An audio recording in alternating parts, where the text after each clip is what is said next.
everyone. Good morning from Toronto, Canada, and good afternoon and good evening to all joining us from across the world on Zoom and Facebook Live. A very warm welcome to our amazing panelists, and welcome to Green Hope Foundation's event on the sides of the high-level political forum on the theme Reducing Inequalities Through a Culture of Peace. My name is Kehkasha. I am the founder president of Green Hope Foundation, and I am delighted to be your moderator for this event. My colleague, Erin, outreach officer of Green Hope Foundation, will be live tweeting our event. It currently seems as if we are finally emerging from the pandemic. The doors are opening, lockdowns are easing out, and stadiums are again filling up with joy, laughter, bonhomie. And the vaccine rollouts really seem to have put a leash on the pandemic that for the last 15 months has wreaked havoc on our world. There is again traffic on the streets, and in so many urban areas, the patios are once again bustling with long queues of diners waiting their turn.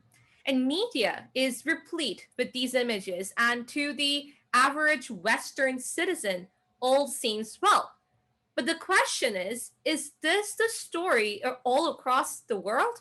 In places where the media does not care or bother to reach, places not really that far away from us, in the teeming villages and metros of the global south, where the same inequalities, exploitation, corruption, vice, exacerbated manyfold by the pandemic, continues to take lives of which there is no count because there is no data. This, unfortunately, is the grim reality that has always besieged our planet. Inequality and unfair opportunity are ever-present constants that have continued to burden an overwhelming majority of the human race. And the pandemic, just like climate change, has been just another multiplier. Violence, abuse, exploitation are natural outputs in this scenario. And inequality even exists in the vaccine rollouts. While stocks expire on shelves of US pharmacies, millions in LDCs haven't even gotten their first shot. However, as the world emerges out of the throes of the greatest debacle in living memory, there is a ray of hope. From the ground up, there is this buzz for the need to rebuild better through a culture of peace. And this is echoed even in the hallowed halls of decision making, with leaders now acquiescing to the fact that together we can be stronger. So it's this new mood of multilateralism and cooperation that we really need to ride on to change the status quo. Now, how do we go about it? What should the priorities be? What are the interlinkages between reducing inequalities and achieving peace? To discuss these topics and other very relevant issues, we are very happy to have with us today an eminent group of panelists who are all experts, extremely passionate about this cause, who will share with us their views today. So without any further ado, I would like to invite our first panelist, Ms. Maria Fernanda Espinosa, former president of the United Nations General Assembly, former Minister of Foreign Affairs and of Defense of Ecuador. Ms. Maria, the floor is yours.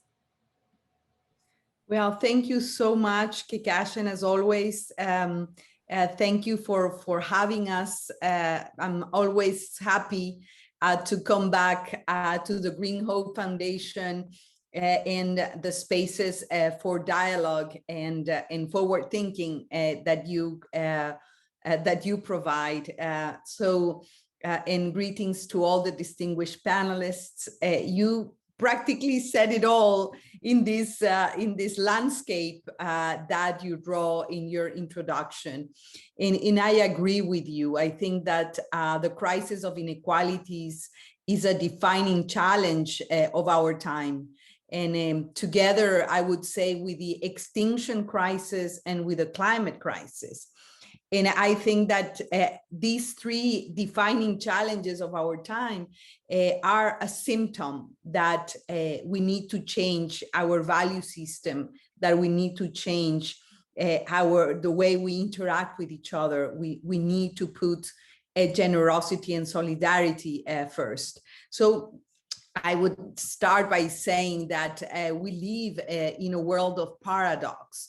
And why is that? It's because we have the resources, we have the knowledge, we have the technology to fight inequalities and phase out poverty. We have, and we know how to overcome the COVID-19 pandemic, and yet, our leaders cannot take the right policy and political decisions. And the question is, why is that our leaders and societies cannot make our multilateral institutions coordinate, deliver on their commitments, put public interest and human rights before self-interest and profit? And let me give you some examples and the issue of the hour. You mentioned vaccines, and the numbers speak by themselves. For example, billions of vaccines have been produced and sold. Only in the month of June, last month, 1.1 billion doses were deployed.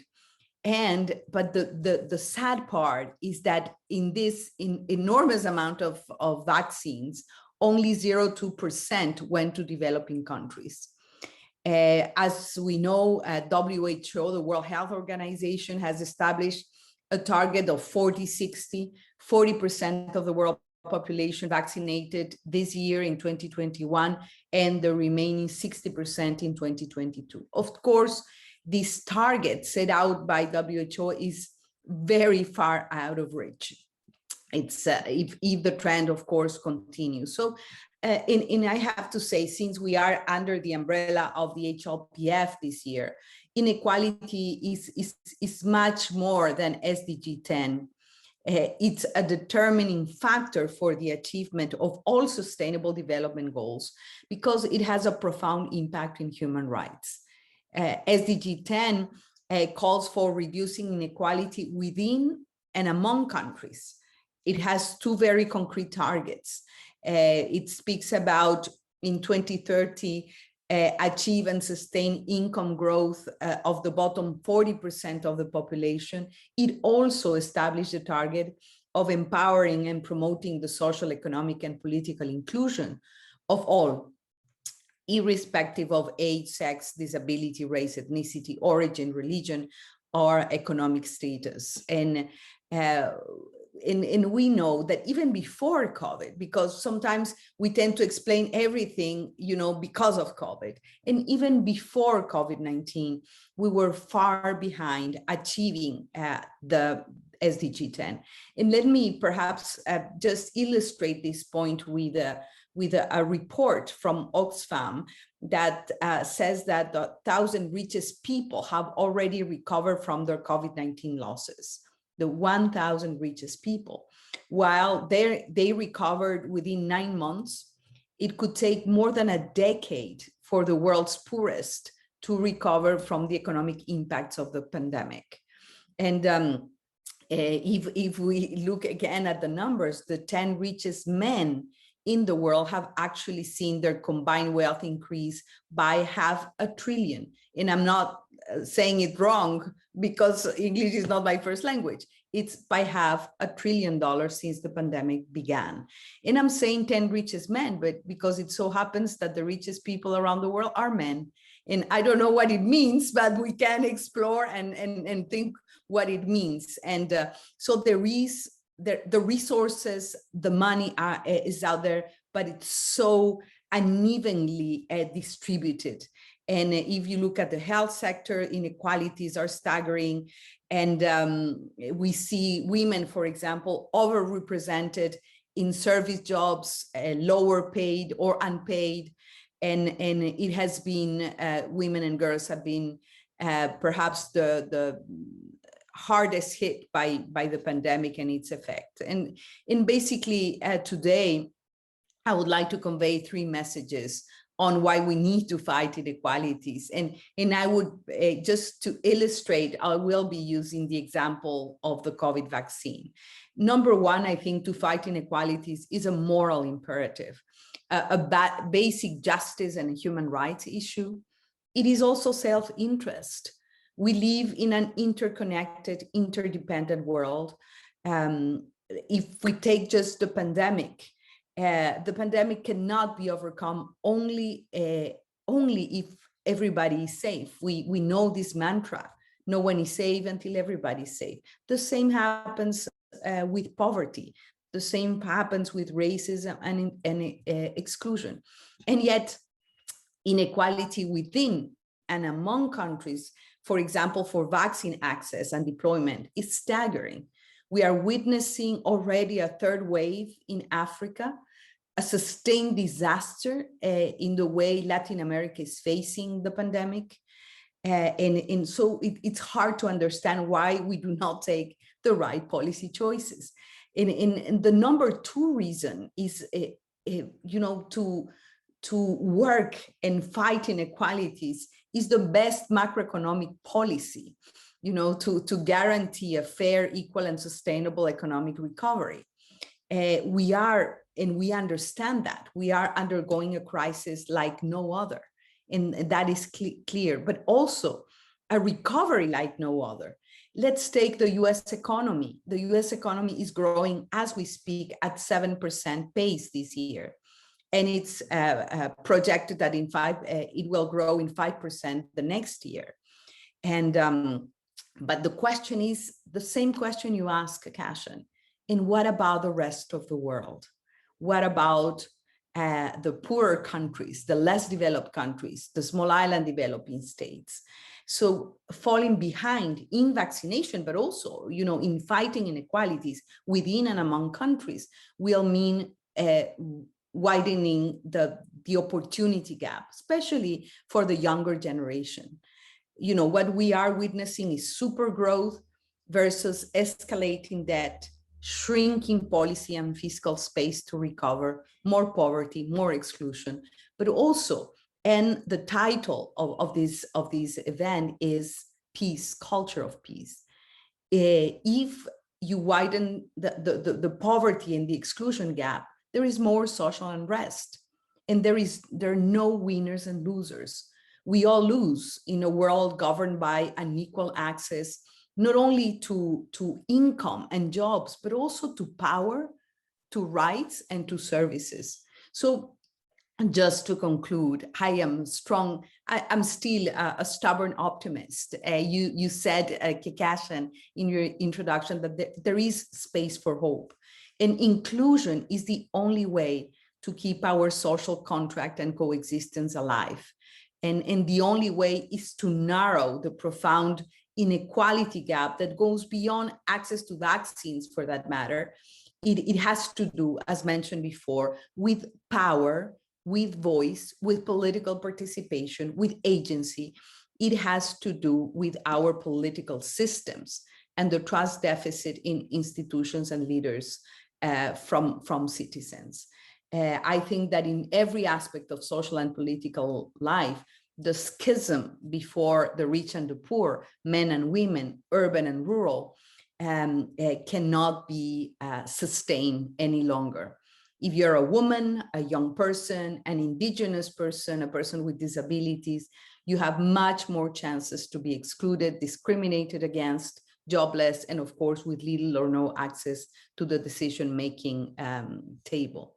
So what to do? Inequalities are not a manifest destiny.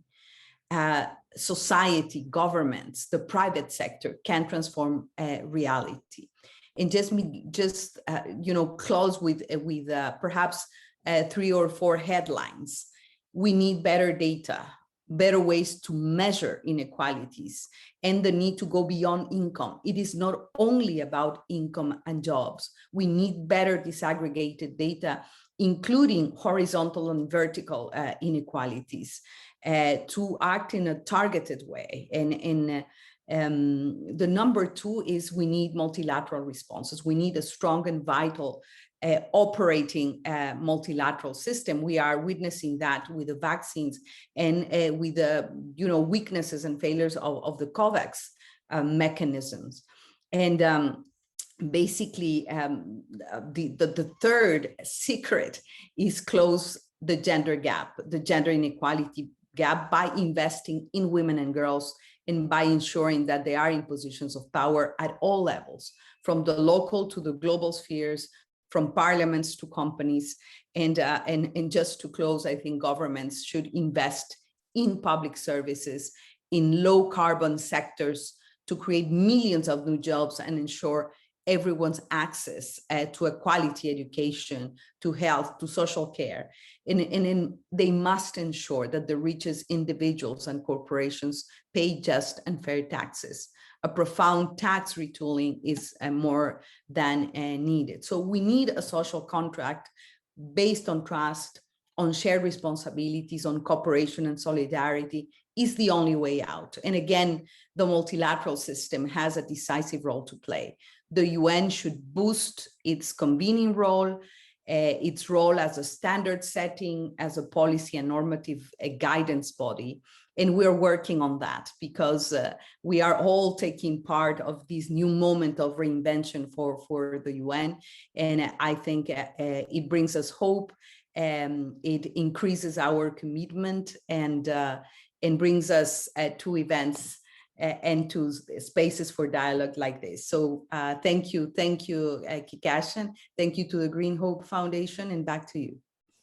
Thank you so much, Ms. Maria. You are absolutely right. Inequalities is not just about income. In a lot of the discussions, even at the HLPF about reduced inequalities, it has been a lot about that in the fiscal space. But as you said, reduced inequalities transcends all of the SDGs, and that's very visible in SDG 1, no poverty, to SDG 5, gender equality. So it's really important, as you said, that we move towards inclusion with haste, because that is the only way to maintain the new social contract. And yes, it's really Green Hope obviously has the name Hope in its name, and we too are eternal optimists in the sense that we look forward to seeing how this pandemic can teach us the lesson of cooperation and ensuring that we move ahead with multilateralism and working together to address our world's greatest challenges. So thank you once again, Ms. Maria. With that, I would like to invite our next panelist, the Honorable Douglas Roche, OC, former Canadian Senator and author of Hope, Not Fear, Building Peace in a Fractured World. Senator Roche, the floor is yours. Thank you. Thank you very much. And it is an honor to follow Maria Espinosa. I congratulate her on her talk that she gave now, and I sincerely hope that her name will go forward as a candidate for Secretary General of the United Nations in the next round of voting. I speak to you from Canada. When the UN marked its 75th anniversary in 2020, a virtual meeting of heads of government unanimously adopted a forward-looking declaration vowing to reinvigorate cooperation and implement the 2030 Agenda for Sustainable Development. The leaders committed themselves to protect the planet, promote peace and prevent conflicts, abide by international laws and ensure justice, place women and girls at the center, build trust, improve digital cooperation, upgrade the United Nations, ensure sustainable financing, boost partnerships, listen to and work with youth, and be prepared for more health crises. That's certainly a big agenda. All this projects a course of action and should at least be taken into account by those ready to give up on the idea that the world can indeed be made a better place. The work of like-minded governments civil society, the coteries of specialists in the human security agenda, and the new multilateral groupings provide mounting evidence that people in their various forms and representations are coming together to make the world safer. It's a supreme irony that in an age of instant and widely available communication, so little is known about the widespread efforts to build human security through the Sustainable Development Goals, the Paris Agreement, the Non-Proliferation Treaty, and the movements to further the developing culture of peace. Sugarcoating the obstacles is not necessary to affirm the forward movement of humanity. Governments reflect contradictions every day, but trying to inject a firmer unity into the world's governments, the Secretary General, Mr. Guterres, warned that the pandemic is not only a wake-up call, but a dress rehearsal for challenges to come. He said we must be guided by science and tethered to reality. The populism and nationalism have failed. These approaches to contain the virus have often made things manifestly worse. The Secretary General repeated his call for a new global deal to ensure that power, wealth, and opportunities are fairly shared. He said it must be rooted in fair globalization, while sustainable development principles should be integrated into all decision making. The first priority of all governments at this shaken moment must be catalyzing and coordinating a comprehensive global response to COVID-19 and conjoining these efforts with pressure on regional warring parties to implement a global ceasefire. Even if he only gave words of encouragement to this process, instead of denigrating them as his predecessor did, US President Joe Biden would have an enormous influence on strengthening the prospects for general peace and human security in the years to come. The tasks ahead are daunting. Strengthen the multilateral machinery to head off rising nationalisms. Provide global public goods, such as vaccines, health services, and education to vulnerable peoples. Use the Sustainable Development Goals as the main framework for economic and social policy guidance. Invest heavily in renewable energy. Negotiate the elimination of nuclear weapons. Prevent the weaponization of outer space and cyberspace. Incorporate human rights into all policies. Transfer, at least at the start, 10% of military budgets to human development. Putting our shoulders to the wheel in all these issues will lift us out of the present doldrums. A stabilized and safer world will come into better view as we move through perhaps the greatest transformation in human conduct in history. That is the journey from a culture of war to a culture of peace. It is beyond question that the journey has started, and perhaps possible that the youngest babies today may live to see the arrival. It will not be a perfect world by any means, but the seeds of nonviolence planted in the earth by those who have already grasped nonviolence in all its aspects as a core value will have a chance to bloom. Human beings are not destined for war or extinction.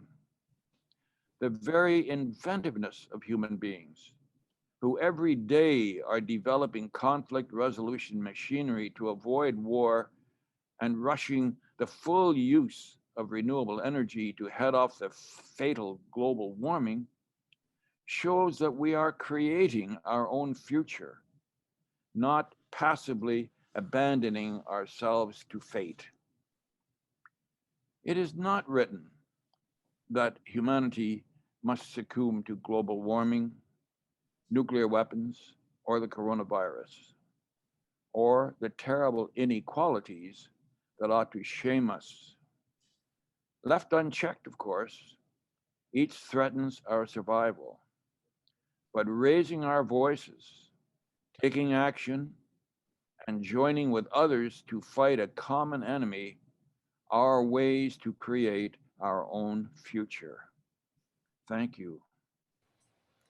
Thank you so much, Senator Roche. And you're absolutely right. We have started this journey for quite some time now, from a culture of war to a culture of peace. And it's really time for us to not let this pandemic allow regression to happen, but instead helps us to accelerate our progress towards a culture of peace, wherein, as you said, it might not be a perfect world, but we would be able to live in harmony with one another and with nature. And of course, the Sustainable Development Goals definitely provide us with that framework for taking positive action. So thank you once again, Senator Roche.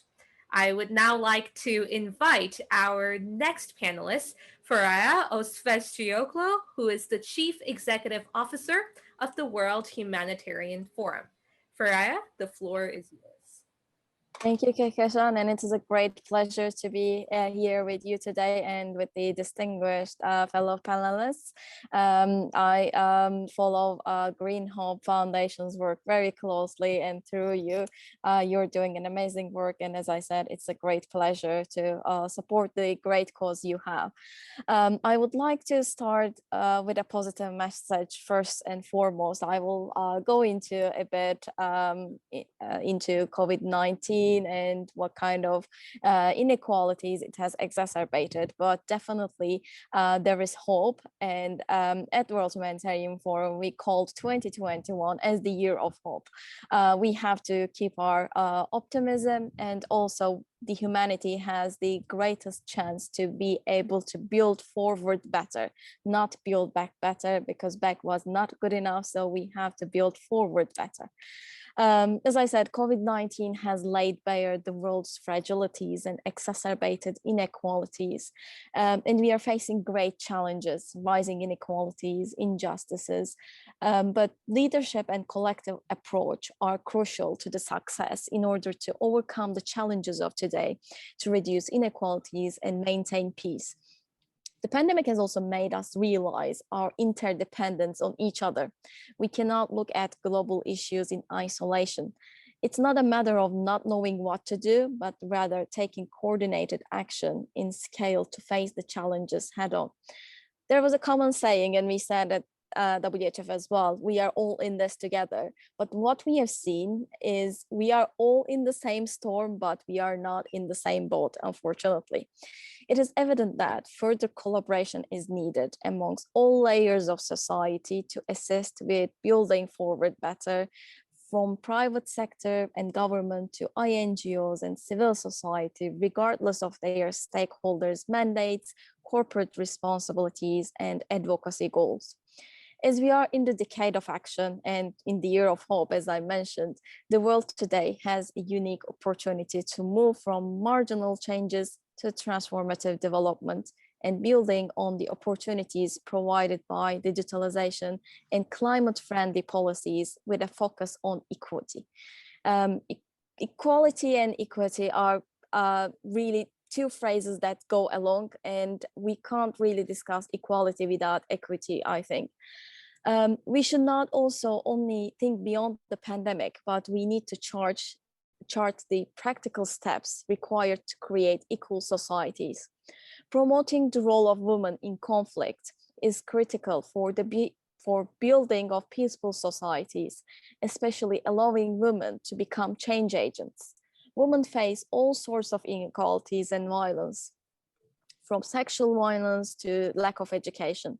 Implementing positive psychology can enable beneficiaries to empower themselves, irrespective of the effects of wars, conflicts, and other crises. COVID has resulted in inequalities. And with around 435 million women and girls living on less than $1.9 a day, pushing 47 million people into poverty. We must aim to move past a global economy that prioritizes short-term economic growth and efficiency over long-term resilience. Although this is not the first crisis to demonstrate the inequalities, this is, to me, the first which has brought the issues of resilience and preparedness high into the public consciousness. According to UNESCO, 11 million girls and young women will not be returning to school, and this will have devastating impacts on poverty reduction, equity, and equality, hence peace. Understanding the role of power is also critical to how we view equality and transform. As I mentioned, COVID has exposed many of deep structural inequalities that were in gender, race, and disability. For instance, in the UK, the first 97 of 100 doctors who died were of color, African, or Asian. If you are Black, you are 4 times more likely to die by COVID, 3 times more likely if you are Pakistani or Bangladeshi. The reasoning for these disappropriate numbers was that they were overly exposed to the disease because of social determinants such as low pay. Improving diversity and inclusion also requires an honest conversation and is the key to develop peaceful communities, both on the global north and global south. Reassessing and changing, of course, takes courage and strength. We need to inspire cross-sector dialogue and engagement in moving towards capacities, innovations, resources, and accelerating both the scale and the speed of change. Together, we can join our capacities to realize a common goal of accelerating progress towards achieving the Sustainable Development Goals. I think the international community must not shy away from taking more risks, creating authentic and complementary avenues, and most imperatively, including communities and local narratives through dialogue, partnerships, and reducing inequalities. As Ms. Maria Fernando Espinosa mentioned, SDGs are very much interconnected. And although we face with the risk that we will not be able to achieve them all by 2030, we must prioritize the ones that will unlock the potential for the others. Therefore, if we achieve SDG 10, reducing the inequalities, it will have automatically positive impact on SDG 16. Reducing inequalities will also lead to resilient communities, and resilient communities will lead to peaceful ones. We have a great chance to put humanity in this epicenter on the road to recovery, and as I said, building forward better. We cannot grow economies, we cannot address peace and security, we cannot deal with climate change unless we bring all of our people together, men and women, youth, minorities, into full participation on equal grounds. And it is the right thing to do, and it is about human rights. But it is also the smart and strategic thing to do. We all must take this moment of crisis as an opportunity to build forward better and reinvent constructing economies and societies that are fair, inclusive, resilient, and that leaves no one behind. This will automatically start building peaceful communities. Crises do not build character, they reveal character. Youth are watching, and all this happened under our watch and under our responsibility. This is the moment where we are able to not roll back change, but sustain and make advancements. Equality cannot wait, should not wait, and should have never been allowed to wait. And I stop here. Amazing. Thank you so much, Farah. And yes, equality should never have to wait. And it's really sad that our world went in this direction. But now, as you said, it is an opportunity for us to rebuild and to build forward better, because we cannot go back to where we once were that, as you said, wasn't good enough. So let's build forward better, and yes, bringing everyone together from all sectors of society so that together we can finally achieve the future we want. So thank you once again, Farah. Thank you. With that, I shall invite our next panelist, Bruce Knotts. Director, Unitarian Universalist Office at the United Nations, and trustee at the Parliament of the World's Religions. Bruce, the floor is yours. Thank you so much, Kakachana. Thanks to all the other speakers. I think we're all reading from pretty much the same script, but hopefully I'll have some additional insights. I'm delighted to be with you today to discuss my thoughts about the crucial sustainable development goals devoted to reducing inequalities, Goal 10, peace, justice, and strong institutions, Goal 16. These goals are interconnected, interdependent, and mutually reinforcing. In the discussions we had at the United Nations about the Syrian civil war, there were calls to engage the International Criminal Court to assess and prosecute crimes against humanity. Others cautioned restraints, arguing that postponing human rights investigations would facilitate peace. Human rights concerns, therefore, were put to the side, and the civil war continues unabated for over a decade. So sacrificing human rights in order to obtain peace doesn't work and can't work. The slogan, no justice, no peace, is true. The reverse is equally true, no peace, no justice. In 2015, when we were crafting the Sustainable Development Goals, I made an impassioned speech that if we cared about sexual orientation, gender identity, human rights, we needed to state that clearly in Goal 10. I received a standing ovation. The chairs of the meeting were the permanent representatives of Hungary and Mexico. The Hungarian was silent, which I expected. The Mexican was full of praise for my speech, and he ended by saying, however, that we would not succeed in getting LGBTIQ rights into Goal 10 due to the difficult politics of the issue. I argued that if we LGBT people were not mentioned and counted, we would be ignored as if we never existed. Education for all that doesn't count LGBTIQ students means there's no proof that LGBTIQ students have not been ignored and left behind. I was sad. But as I was considering my next steps, the civil society group representing people with disabilities came to me saying, the people with disabilities are in the same situation. If they're not counted, they would be ignored and left behind. So we made common cause and worked together. And I'm happy to report that due to our efforts, Goal 10 includes specific mention of people with disabilities, and sad to report that it does not include sexual orientation and gender identity. Just saying that everyone is included is insufficient. The list of those routinely left behind is long. Indigenous peoples, the Roma people, Dalits in India, Rohingya, Yazidis, and the list goes on and on. When we exclude any group, eventually there will be conflict and you lose both human rights and peace. Let's take a look at Haiti for a moment. Government institutions in Haiti have not been strong for a long time.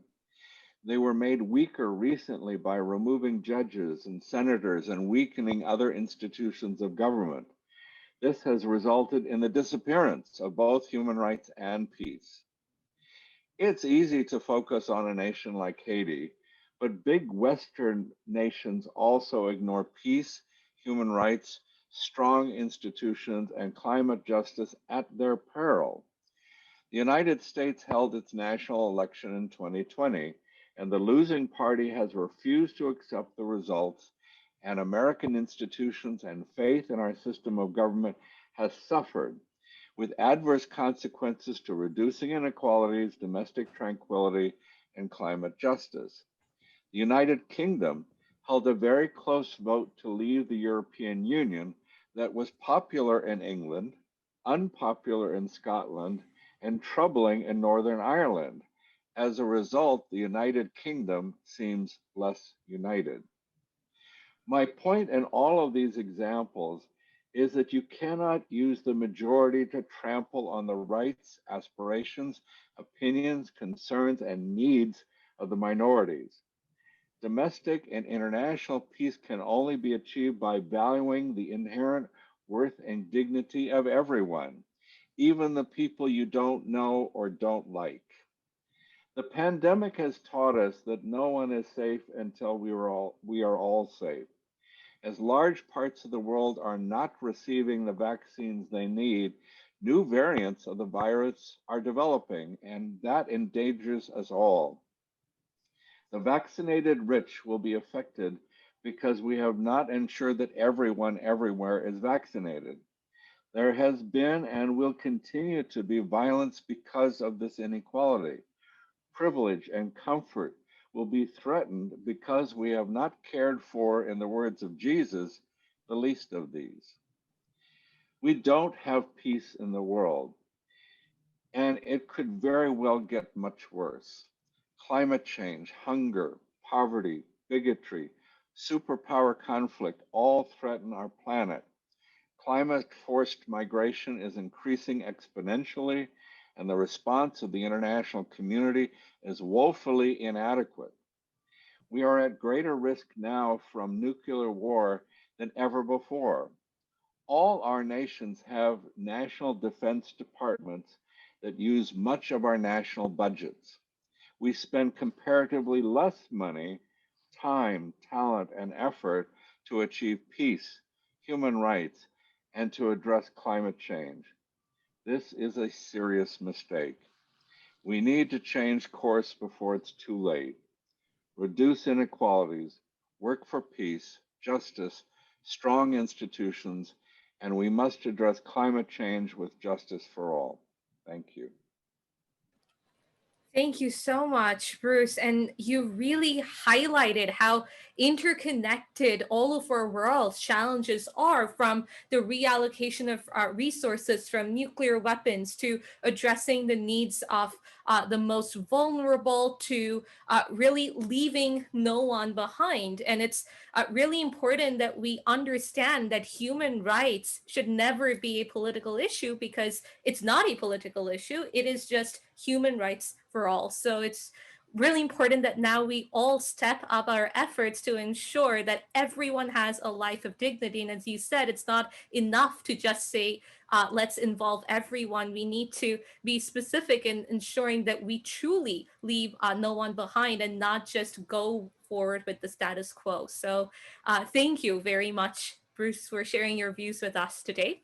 And with that, I shall invite our next speaker, Hitasha Ghiwala, chapter head of Green Hope Foundation, Oman. Hitasha, the floor is yours. Good afternoon, everyone. It is a pleasure to be here today to speak on such an important topic. For Western nations, COVID-19 apparently is over. TV newscasts are full of images of packed stadiums, concert arenas, bustling malls, and this weekend it is all about Sir Richard Barron's Virgin Galactic spaceflight and the imminent arrival of space tourism for those who could splurge out the millions needed to book a seat. This single galactic flight would probably have cost hundreds of millions, and the sheer ignorance of it all makes me cringe. Because in another part of the world, not very far away, millions are still suffering, not just from the virus, but from hunger, exploitation, and abuse. It is these billions of people whom we need to think of. But then, this is how our world has always been. A few rich nations have traditionally dominated and exploited the rest, extracting raw materials from them, devastating their natural resources, and then shipping back the waste. Reducing inequalities therefore requires transformative change. Greater efforts are needed to eradicate extreme poverty and hunger and invest more in health, education, social protection, and decent jobs, especially for young people, migrants, and other vulnerable communities. Reduced inequalities and peace, justice, and strong institutions, which are the 10th and 16th Sustainable Development Goals, respectively, provide the ideal infrastructure for ensuring adequate implementation methods for solving our greatest global challenges.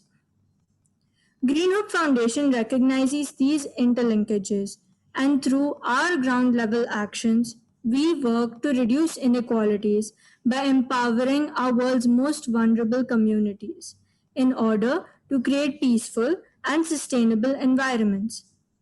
Our work within these local communities uses education for sustainable development as our primary tool to build resilience. We at Green Hub Foundation engage with the children in the refugee camp in no man's land in Syrian-Lebanon border. We taught them about sustainable development goals through art, dance, and music. They promised to not use plastic bags. And once the snow and rains cleared up, they would plant trees and conduct a cleanup for their camp. Their art demonstrated their change making potential despite their lack of formal education. In Kutupalong, the world's largest refugee camp located on the Bangladesh-Myanmar border, Green Hope Foundation engaged with the Rohingya refugee camp children, once again using art and music to bond with them and to overcome the linguistic hurdles, teaching them about environmental eh, protection, plastic pollution, sanitation, keeping themselves clean, and their surroundings clean. We also planted several hundred trees with them along the border of the camp. These trees would prevent soil erosion and protect the camp from any landslides that might occur due to climate change. We also helped them cultivate their organic garden where they could grow their own vegetables. In Suriname, the world's most forested country, Green Hope Foundation educated over 2,500 Surinamese youth, including children at an orphanage and a school for the Amazon indigenous Maroon tribe. The children at the orphanage, led by the girls, have now started a pilot project to reduce single-use plastic consumption in their school and orphanage. Here as well, we use music and dance to interact with the children and teach them about how they could protect our planet and community. We planted scores of trees with the children of the Maroon tribe in their school backyard, ensuring the creation of green spaces. The children painted their dream of a green community where everyone could live in harmony on the t-shirts we provided to them. In the world's largest mangrove forest, the Sundarbans, on the Indian side, we planted several hundred mangrove saplings, helping to restore vast swaths of previously destroyed mangroves ecosystem. The Sundarbans, and consequently the communities living within them, are severely affected by climate change. These mangroves now help protect the people and other organisms living here from sea storms. We also educated the children and youth from the villages, ranging from ages 4 to 19, about the importance of protecting the mangroves, which is the habitat of the Royal Bengal tiger. The children interacted with us through art, music, dance, and drama once again. It was one of the most heartwarming experiences for us to see that their hopes and aspirations are as strong as those of the urban areas. Through all of our work, we seek to implement the SDGs mandate of ensuring a life of dignity for all. This is our quest to reduce inequalities and bring peace in these communities through education, empowerment, and skill building. We are now going through the COVID-19 pandemic, where multi-stakeholder dialogues and ground-level actions are more important than ever before to reach out to the world's most vulnerable and to leave no one behind. The road ahead is not going to be easy, but if we incorporate empathy and a culture of peace into all our policies and actions, then we can create a new world order where inequalities finally cease to exist. Thank you. Thank you so much, Hitasha. And yes, it is so important that we do work together, as you and all of our panelists have stated, to really bring about that empathy in everyone and institute a culture of peace in all of our activities and our actions and policies, so that, yes, we leave no one behind and ensure a life of dignity for all, beginning, of course, with the farthest first. So thank you once again. And with that, I would like to thank all of our panelists for sharing your perspectives with us today on this such an important topic. So thank you so much. And with that, we shall open the floor for questions from the audience. I see that we have questions on both Zoom and Facebook Live. So the first question is in our Q&A box from Dan Perel. Who says, thank you for the excellent interventions. One question that has me concerned is about the barriers to taking these excellent steps. There is a lot that should be done, but what is it that prevents these policies and approaches from being genuinely implemented? Is it the nation first system? Is it political corruption? Is it a confusion about what self-interest means, lack of trust? Once we identify this, we can better tailor convincing arguments to unlock the great potential spoken of here. So the floor is open if any of our panelists would like to respond to that. I'll take a whack at it. Dan, as usual, actually already indicates in his question a lot of the barriers, national self-interest and corruption and all the things that he lists really make it very difficult. I would say, I quoted Jesus before, and I'm not even a Christian. I was raised as a Christian, but it's not the religion I have at the moment. But I still love the words of Jesus. And Jesus said, you know, where your wealth is, there your heart is also. And I think if we're really going to tackle the problems that we're talking about, we have to put some money into it. And so, and I mentioned in my talk, our national budgets need to shift away from defense contractors and those kinds of activities. I love Costa Rica. It's a wonderful nation, does not have a military. And not every nation can do that, but reducing military spending and increasing spending on reducing inequalities, on climate justice, on the issues that we're talking about, certainly on peace, is much more appropriate and in our long-term interests. It's in the interests of all of us to solve these problems and deal with these issues and not spend more money on weapons. Would anyone else like to answer that? Senator Roche, you're on mute.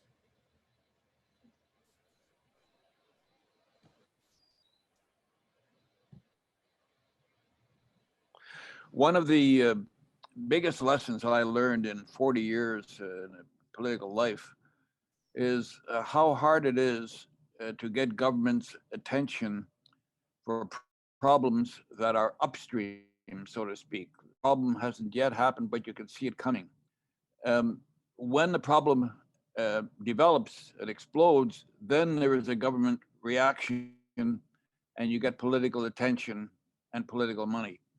And so the lack of foresight is, I think, a very strong impediment. And it's, I just want to conjoin for a moment that idea with the military-industrial complex. It's easy to blame the military-industrial complex, and they should be blamed for the egregious hoarding of money and demonization of other people whom they then make into enemies. We're doing it now with China. We do it with Russia. We need to find a spirit of reconciliation with all peoples, recognizing that if as Bruce a moment ago said about quoting Jesus, if you want to quote Jesus again, say, let he who is without sin cast the first stone. There is no country, there is no culture, there is no people that is blameless in the sequence of events that has produced the culture of war that we've lived under for the last couple of 100 years. But all of that being said, there is a new awakening and there's a consciousness taking place. I would even say a rediscovery of a global conscience in which we care more about one another, we care about the planet than ever before. So that even though we still have these obstacles, it's big obstacles that are in the way of those who want to move forward on an agenda for human security, we must recognize that we're living in a time period in which more people are getting more benefits from all the attributes of the world than ever before. So we need to keep that foremost, that we're on a positive track that has great difficulties and great obstacles, but we dare not lose heart as we express our conscience for one another. Absolutely. Thank you, Senator Roche. Ms. Maria, you've unmuted. Yeah. Just to echo Bruce and Douglas here, as Bruce said, I think that we have the same script. We do share the same script, but I would like to add something. I think the day before yesterday, we were in a public event on vaccines for all. And someone, a very wise man, Ismail Serageldin, said, why is that when we go to the doctor and we are told that we need to exercise, that we need to lose weight, and we know that our life depends on that and our health and survival, and still we don't do it? You know, we have difficulties of doing this very basic survival, take the measures we need to take. And it is so true. Here, we know we have all these menus, checklists of what to do. To fight inequalities, you should do A, B, C, invest in the care economy, a fairer tax architecture, etc., you name it. And still we don't. And the question is, if we have, as I said at the beginning, we have the knowledge, we have the technology, we know the what, sometimes we know the how, and still the question remains with the who is actually going to do it. And that leads us to perhaps two things. Number one is the issue of leadership, of service. In politics is the art of the possible, and it is the art of service. And perhaps here there is a value glitch. Being in public office should mean, if you are an international civil servant or a national civil servant, should be about service and not about, abusing power in a way. So I think the issue of shared leadership, horizontal leadership, political participation, inclusion, perhaps it's something that we need to explore more. And embedded in the question, we already knew what were the problems. And I think that at the end of the day, what happens is that there is a paradox between the time for politics and the time for social transformation and planetary security. Political cycles are 4 years. Politicians think about, either re-election or what to do in 4 years. It's like short-term political and power gains versus a whole societal transformation. So there is a mismatch in times, and there is a need to couple. I don't know if the word in English is to couple better the times of politics and the times for societal transformation. And we have the power as voters and as consumers. We have to start thinking about these issues. Well, and back to you, Kikashin. Yes, absolutely. And just to comment that the same analogy that you used with the doctors, so many of the times people don't even tell the doctor what is wrong. And I think, that's very relevant to this current scenario where we kind of brush our issues under the rug, and that actually creates more inequalities. So I think that's a very important point. Farai, I see you've unmuted. Yeah, exactly. I just echo what my other fellow panelists just has mentioned, but I just want to go back to the who question, and actually my contribution would be on that point. It's literally the exact question we need to answer. And maybe the problem is we are always looking the answer at the governments, but there are other sources. Multilateralism is very important. That's why it is very important. We need multilateral actors to interfere. We need civil society, and we need individuals. As we discussed, we are all in this together, but we have to act collectively. We need to establish this collective mindset. And this is how we are going to overcome these challenges. Not one single person or one government or one organization can sort out today's challenges. It has to be collective, and that's why leadership is very important, multilateralism is very important, and this collective mindset is very important. Absolutely. Yes, that is so true. And yeah, I think we at Green Hope Foundation see that as well. It's not, we never just blame the government. It is important that we all take on that collective responsibility because this is our planet. So yes, thank you very much. And I think with that, I shall move on to the next question. I had seen a hand raised from Erin. Would you like to go ahead? Yeah, thank you. So my question is, the pandemic has increased the importance of digital connectivity. However, this has also become another obstacle for reducing inequality, especially impacting women and youth from developing nations. So what steps need to be taken to address this? Thank you, Erin. Would any of our panelists like to answer that? I think the pandemic has really shown us this. I managed interns throughout the pandemic, and some of my interns were living in poor parts of New York City in the Bronx and didn't have good internet connections. And some of them were living in large families and didn't even have a quiet space where they could work on their studies or communicate with me.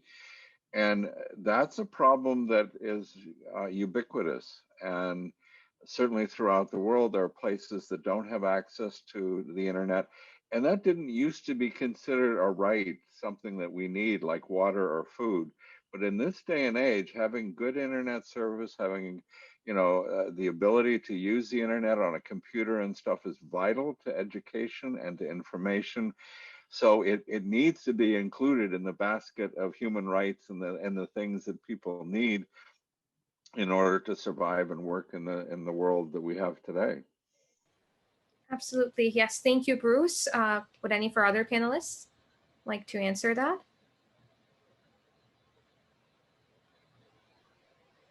Yes, Ms. Maria. Yes. Well, very, very quickly, just to say that I echo every word that Bruce has said. But also, I think that in the digital world, there are so many embedded injustices and inequalities. Half of the world is not online. It is not. Sometimes we take that for granted. Bruce illustrated that looking at the Bronx in New York, saying, it is not only a north-south divide, it's very much like an expanded injustice and inequality. And if you look at access to the digital world by indigenous peoples, by women and girls, the numbers go higher in exclusion, even in the developed world. The divide between urban and rural, the divide between accessibility for persons with disabilities, et cetera, et cetera. So I think that is, as we use the example of access to the COVID vaccine, the same example to show how inequalities manifest, we have to use the arithmetics of digital exclusion. And why is that useful? Because we need targeted efforts. And I agree with Farai when she said it is not a matter of one country or the effort of one messianic leader. It is a whole of society engagement and commitment. And here, the private sector has a responsibility. You know, the high costs of connectivity, the digital access should be a human right, a fundamental right for all people. And this should be part of public service in countries. So I think that that's also a very good example. And when you think about it, yes, it is unevenly distributed. We have a vaccine nationalism, a vaccine skepticism crisis, but we do have a vaccine for COVID-19. The question I'm asking is, what is the vaccine we have to fight inequalities and injustice? And perhaps that's a question for our fellow panelists as well. And so a short question, targeted question from Erin, and a very long answer. Sorry about that. Back to you, Kikashi. All right. Thank you, Ms. Maria. Would anyone else like to answer that? Yes, I can step in. It's a very hard question to answer, Maria, really. I don't think we have a vaccine to fight inequality at the moment. But if we, as I mentioned, if we act collectively, I think we can find the cure and the vaccine together 100%. And going back to the digital divide, I will echo again what Maria has just mentioned. Private sector intervention is very much needed to overcome this challenge, because digitalization is the core of our time. And even before the pandemic, we used to understand the importance, but with the pandemic now, millions of girls being out of school, maybe it's the way to bring them back to school. If we can fight with the digital divide, it is going to be one of the I think mainstream points that we need to find a solution. And from my perspective, what I see is private sector can play a very integral part in overcoming this challenge. I say thank you, Farah. Natasha? It is a very important question. Our Green Hope members have risked their lives and continue to do so, going out in the vulnerable communities that do not have access to technology. But what we are trying to do is to provide the infrastructure to solve the problem. In Liberia, for instance, we have installed solar panels that provide the light in the school in the village to provide computer literacy education to the girls. This is our own small way of contributing to the solution, but I agree that we need to bring the importance of digital inequality into the high-level dialogues even more now. Absolutely. Yes. Thank you, Hitasha. If there's anyone else would like to answer, or if not, then I see that we have questions in the Q&A box. So the next question is from Monica Willard, who says, thank you so much for all you are doing. You have brought this important SDG 10 to a higher level. Would you share some specific actions you would like the NGO community to embrace to advance this essential incorporation of reducing inequalities? Yes. Yeah. Yes, indeed. The chief action of the NGO community is to raise their voice and participate. Every person can play a role. We can reach out in our own community and wherever we live to like-minded people to give us the strength and the courage to proceed, whether we're going to be interested in arms control and disarmament issues, economic and social development issues, environmental issues, human rights issues. That's the core agenda for peace of the United Nations. and in reaching out in our own sphere, in our own community, writing a letter to the newspaper, reaching out to our legislator, or member of parliament. We are, in effect, working to enhance the work of the United Nations. In this period, this great transformation period that we're going through, a lot of people feel lost, and because of the upheaval. And it's true, we are having the digital revolution, as we've just mentioned. We're having the climate change. I mean, that's really a revolution too in how we are thinking about protecting the planet and acting for the planet. There's international politics, the rise of China, the breakdown of multilateralism.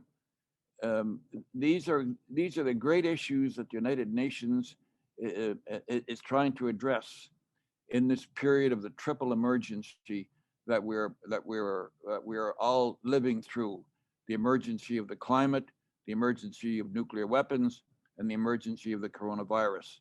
All this is causing an upheaval in society, and disturbed and dislocated many people. So we need to draw back and draw some strength from associating with people in our own community who feel the way we do and who want to reach out. And there are avenues, as I've said, the four main areas that constitute the human security agenda. And in all of that, we strengthen the United Nations. Without a strengthening of the United Nations as we go through this difficult period, we will indeed be lost, because it is the Charter of the United Nations that provides a compass for us. And we need to ensure that the Security Council plays its mandated role to maintain peace and security in the world. All this seems a big agenda for ordinary people. And so what I say is, ordinary people dealing with other ordinary people, and together we make a tremendous source of strength in the world. Thank you so much, Senator Roche. Hidasha, is Steve unmuted? I agree with Senator Roche that we all can reach out to our communities and within our communities to raise our voices against injustice. Looking at local solutions and implementing them is so important, and the NGO community has the best opportunity to do this. So addressing global challenges through local solutions, and the NGO community is already taking huge steps in doing this. Absolutely. Thank you, Hidasha. Would any of our other panelists like to answer that? I'll jump in for a second. Before this job, I was a U.S. diplomat for 25 years. And when I was in the State Department, of course, we had access to intelligence reports, and we had all of the whole panoply of information that is available to the U.S. State Department. And yet, time and time again, it was civil society that brought up situations and issues that we were not aware of. And governments, the United Nations, all of these organizations, none of us can be as knowledgeable as we like to think we are sometimes. And it is civil society that will bring up, as I said in my speech, the least of these. They will bring up issues and people and things that have been missed. And that's, to me, the unique role of civil society, is to tell decision makers, okay, you missed this issue, or you missed this group of people, and to put a light on that issue and try to get more attention, more money, more focus on issues and people that deserve that attention. Amazing. Thank you so much, Bruce. And I shall move on to our next question. Anshita, the floor is yours. Hello, everyone. I'm Anshita from India. Thank you so much, panelists, for sharing your insights. So my question is, how can we bring in more stakeholders in the peace building process and make it more inclusive and effective? Anshita, you cut out at the end. Could you repeat the question, please? Yeah, my question is, how can we bring in more stakeholders in the peace building process and make it more effective and inclusive? Amazing. Thank you so much, Anshita. Panelists, the floor is yours.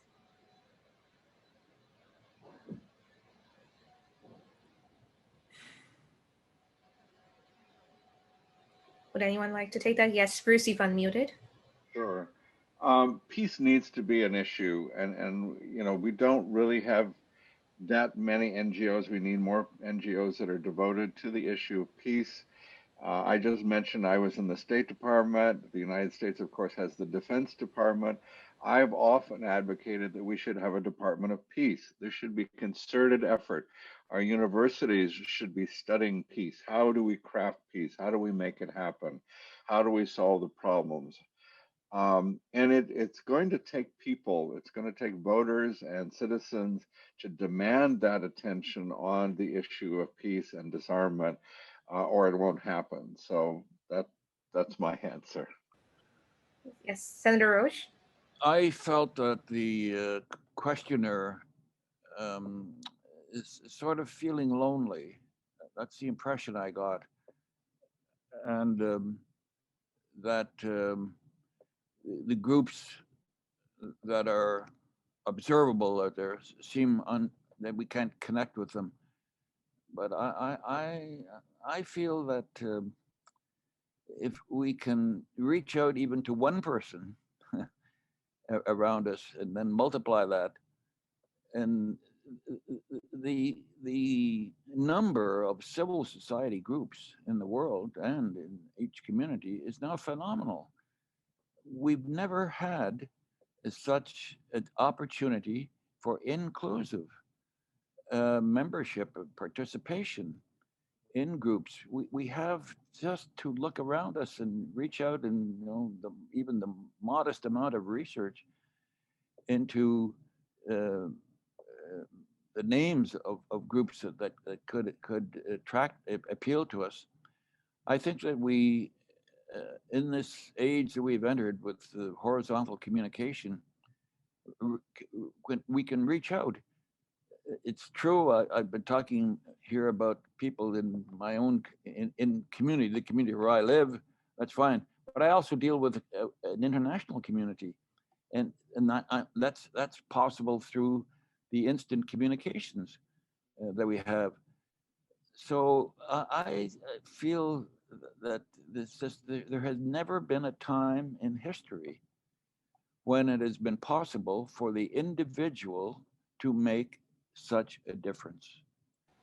We have to recognize this and stop being rolled over, so to speak, by the cable news networks that feed us a constant diet of confrontation and misery. And I'm not here to deny that there's a whole lot of things wrong in the world. I mean, if you think about it too much, you won't even get out of bed in the morning. But against that panoply of misery, there is a huge surge of creativity.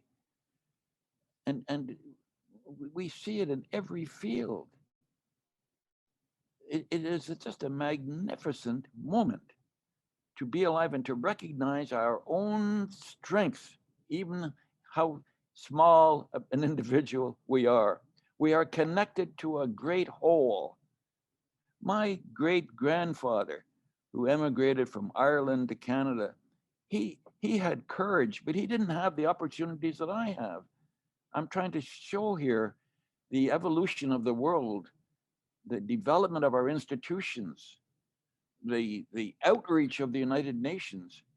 All of this it's such a wonderful moment for us to be able to contribute to building a human security agenda. Absolutely. Thank you so much, Senator Roche. I think focusing on the positives as well and showcasing that to the world is very important right now, specifically because we are going through trying times. So understanding that there are some positives would really be beneficial in pushing people forward towards that sustainable world. Thank you very much. And I am cognizant of time, so I shall take our next question from Madhumita. The floor is yours. Hello, everyone. I'm Madhumita from Dubai. First of all, thank you so much for this inspiring discussion. And my question is, the United Nations is the world's apex multilateral institution, but for so many regions, it seems to be too far away. So how can we bring the United Nations closer to the people who need it the most? Thank you for your question, Madhumita. Ms. Maria, would you like to start? Because I know that your whole mission was to make the UN more relevant. So yeah, floor is yours. Well, it's music to my ears when I say, listen to these phrases. And when I took over the presidency of the General Assembly, I came up with this motto, making the UN relevant for all, and bringing the UN closer to the people it serves, and the people closer to the UN, of course. And I think that I have traveled the world in my life, and it's so often you hear, but why the UN doesn't do this or that, or they have underperformed on and this and that. And here I was saying, well, but the UN provides 80% of the vaccines worldwide. That was before COVID, of course, but 80% of the vaccines feeds people through the World Food Program. It has 19 peacekeeping operations in the most violent and areas of the world, et cetera, et cetera. So the UN operates on the ground and really has an impact in making their lives better. And but the system of the UN, it's not only governments deciding on behalf of people. There is increasing space for society, for different stakeholders to take part, to have a voice, to actively participate and engage in the decision-making table. And I have to tell you, one of my priorities was, of course, climate change. And basically, we had these horizontal spaces to discuss critical issues on climate, bringing young change makers, bringing the private sector, bringing academia and the science community together. And as we speak, there is a very promising process that I would just call all the young people that are connected to this conversation and to the Green Hope Foundation family, which is the shaping of what is being called our common agenda. There is an open consultation process online. There is also a series of interactions to shape these our common agenda. And there is an upcoming report from the Secretary General that was requested by member states, basically to unleash a process for the future of the UN we need, the UN we deserve. And my impression is, I don't know what the report is going to say, but I've been very much, involved in the consultation process. But, my guess is it's going to call for a global conversation, a global co-responsibility in shaping the UN we deserve and the UN we need. And the Secretary General himself has called for an inclusive, networked multilateralism. And it's on us. And again, I said, as voters, as consumers, we have tremendous power, especially the younger generations. Or ask Kashan, she's part of the decision-making tables, very often. And you are change makers on the ground, looking at what was shared by Anshita when she showed how much an organization like the Green Hope Foundation is changing realities of people on the ground. And that's exactly what we need. And that's also the UN. The UN is not a group of diplomats taking decisions on our behalf. And I've been there. I've been ambassador of my country in Geneva, in New York at the UN. But it is, above all, the UN is with the peoples. Let's don't forget the first phrase of the UN Charter. And we have to exercise the power of being the we the people's part of the UN. So we have to take the responsibility, I think. And I was also looking at the one of the questions that are precisely that about skepticism, cynicism, and we don't have the right to be skeptical. We have to be responsible, co-responsible. So that's what I would say. Absolutely. Thank you so much, Ms. Maria. And I am looking at the time. So yes, I'll take the final question that we have from Kevin from the Bahamas. So Kevin says there is a growing number of very cynical and pessimistic young people who blame adults for the current state of affairs of our world, such as disease, COVID, wars, inequality, climate destabilization, etc. How do you address and engage this group? And and Ms. Maria actually answered that a bit, but I'd like to answer that as well. As Green Hope Foundation as a youth-led organization. And it's really unfortunate that some young people just blame the adults. Intergenerational solidarity is essential if we are to achieve a peaceful and sustainable world. And at Green Hope Foundation, we have the words respect and empathy ingrained in us because that is the basis of our work. We learn from the wisdom of the adults. Their experience, their knowledge is essential for the growth of us as young people. And cynicism is not going to take us anywhere. We need that intergenerational solidarity. And to address this issue, to stop this blame game, just like any other issue, the first step is education, and particularly education for sustainable development that would enable everyone, regardless of age, to inculcate in themselves this empathy for all and the understanding that there is good and bad everywhere. We have to look for the good, work together, and join forces to stop the bad. We cannot just blame one generation for our problems, and we have to just stop wasting our time in just criticizing and instead focus our energy on taking action on the ground and at the highest levels of policymaking to reduce inequalities and really just work together to achieve a peaceful world. So thank you, Kevin, for your question. And again, thank you to all of our audience members and to our panelists for asking the questions and for responding so eloquently. And with that, I'd like to give the floor back to our panelists to just give your concluding remarks in 1 minute, let's say. So we'll go in reverse order. So Hitasha, the floor is yours.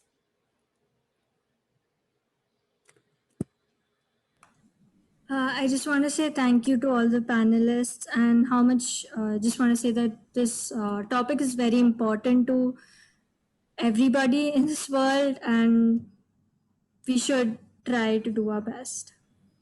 Absolutely. Thank you, Hitasha. And Bruce, the floor is yours. Thank you. I do want to address the last question just a little bit. PBS NewsHour, which is here in the United States, has a wonderful series about boomers and millennials, and there is a lot of this conversation back and forth. I am a boomer. I'm from the boomer generation, and there is a lot to criticize us for. I think some of that criticism is owned. We didn't do what we needed to do about climate change. There's a lot of things we could have done better. However, I know my generation protested the war in Vietnam. We protested for civil rights. We protested for women's equality. We achieved much more than the millennials realize that we have. And the younger generation will come along and probably make some mistakes as well. But I think what Kakashan is saying is we all need to work together, and we all have strengths and experiences and abilities, and it's by working together to solve these problems that we'll move forward. And blaming might be justified, and we can indulge that for a little bit, but we need to get past that and on to the work that we actually have to do. Absolutely. Thank you so much, Bruce. Faraya? Thank you, Kakashan, and thank you to all the fellow panelists and the audience who joined us today. I would like to finish with 3 call to actions from my perspective. We must act now, and we must act collaboratively. This is for sure. And we need to invest in humanity and put it in the epicenter of building forward better dialogue. And we must redouble our efforts to achieve SDGs, because it's kind of showing us the roadmap to build forward better. Thank you. Thank you so much, Faraya. Senator Roche? Well, I guess I'm the oldest person on this panel, so I carry the most blame for all the wrongs in the world that we're passing on. But I want to say on behalf of the elder generation that what we did for the young people was we gave you the creation of the United Nations and all its agencies. It would take a long time just to go run down the list of all the work that's being done in so many fields by the United Nations, and that has opened up whole new dimensions of life. And I've spent a lot of time in my life teaching at the University of Alberta, and I saw there the young people who are intuitively understanding human rights much better than my generation that had to be converted and had to learn. So I have great hope. My feelings and of a basis of hope that I have today is it comes from the young people who are entering the pathways that have been created and continue to be created. So we live in a constantly creative dynamic, and that gives me plenty of hope. Thank you so much, Senator Roche. Ms. Maria? Well, I think that the word of the day is hope. And I think I don't want to repeat a phrase that is becomes so wasted in a way, so repeated that it loses meaning and power. But the truth is that the current multiple crises that we are experiencing as humanity, has also been a wake-up call. And I am convinced that we are living a moment of creativity, of reinvention, a reset moment, a reset opportunity, and to build forward better, to build a world that is fairer, that is more sustainable, that is more humane. I think that we have to take the responsibility. And I'm a true believer in the power of intergenerational dialogue and solidarity in this variety of sectors, of cultures, of religions, of actors coming together with a common purpose in a sense of global solidarity. So I think that we have the opportunity of our lives to make our world a better place for all. And thank you for this opportunity to share hope and to share commitment. So thank you, and back to you, Kikasha. Thank you so much, Ms. Maria. And once again, thank you so much to our esteemed panelists for sharing your thoughts and insights today. And as all of you have rightly reiterated, the COVID-19 pandemic has, despite its immense impact, provided us with the opportunity of changing the status quo. And it's an opportunity for us now to come together to bring about lasting change by addressing one of humanity's greatest challenges, and that is of inequality. Humanity must come to the fore ahead of the short-term imbalanced economic gain that exploits millions to benefit a few. And in all our efforts of rebuilding better, there must be this overarching intent of empathy based on the principles of a culture of peace, wherein all of our policies and frameworks are of the people, by the people, and for the people. Truly this time, not just someone saying it, but actually implementing that on the ground.